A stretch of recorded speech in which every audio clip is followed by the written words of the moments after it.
Lee, welcome. Good to have you with us. Let's kick things off with Disney, which has been very beaten up, but has a lot of very, very good franchises. Disney is a value investor's dream. You've got parks, which is just a cash cow.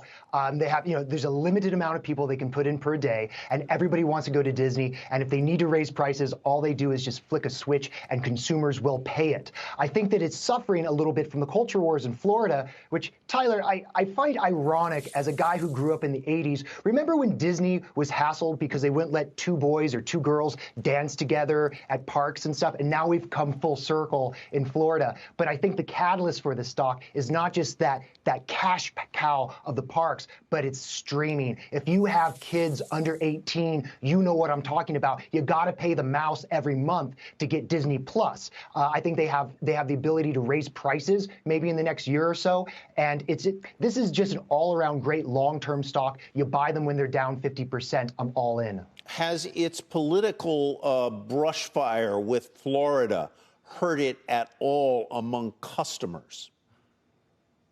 I don't think so, but I think it's definitely, I'm seeing it hurt in the price of that stock. I think there are portfolio managers out there that are unsure. But when you look at the volumes, right? I was just in LA.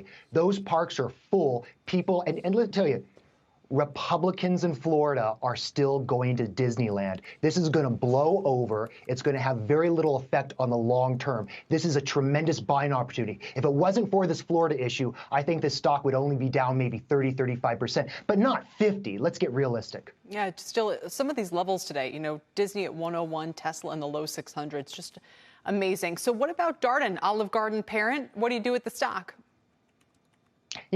I have to tell you, it's not my first pick. I would stay away for a couple reasons. Where's the catalyst? Now, most traders are going to tell you that if you're long right now is you're betting on one thing, China reopening, Asia getting back to business. So you have marginal profits to lead it higher. But this was really an opening, like a COVID opening stock, right? This is fast casual. Are we going to go into a world where there's no more mom and pop restaurants going forward? Also, there's so much evidence right now, clear and present danger of a wage price spiral where, not everywhere, but in low-wage industries. Darden is a poster child for that wage price spiral. Also, if you're going to buy a restaurant, buy someplace that pays people better, that has better purchase power. I'd rather buy some overpriced nonsense like Chipotle because they can raise prices overnight and they can also pay their workers a little bit more. So I think Darden could be dead money. It's a quality company.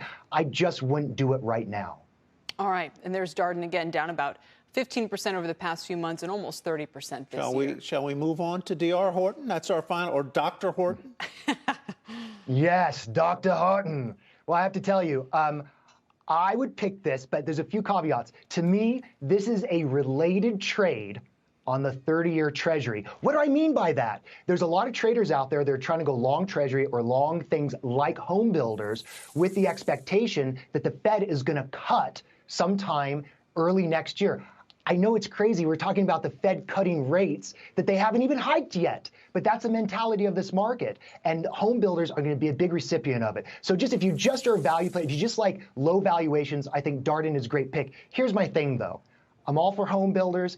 I don't own any. It's not really my client's cup of tea. They're retired. They don't like the volatility. But I would say if you want to do this trade right now, buy a quarter of what you think you want to buy and start waiting for it to make money. I'm concerned that we might be a little early to the home builder and early to buying things like the NASDAQ, but it's time to dip your toe in. Come on. You've seen the NASDAQ this week. We're down 20% in the S&P. We've got 30% on the NASDAQ. I think you could just buy anything, but just be cautious with Dr. Horton.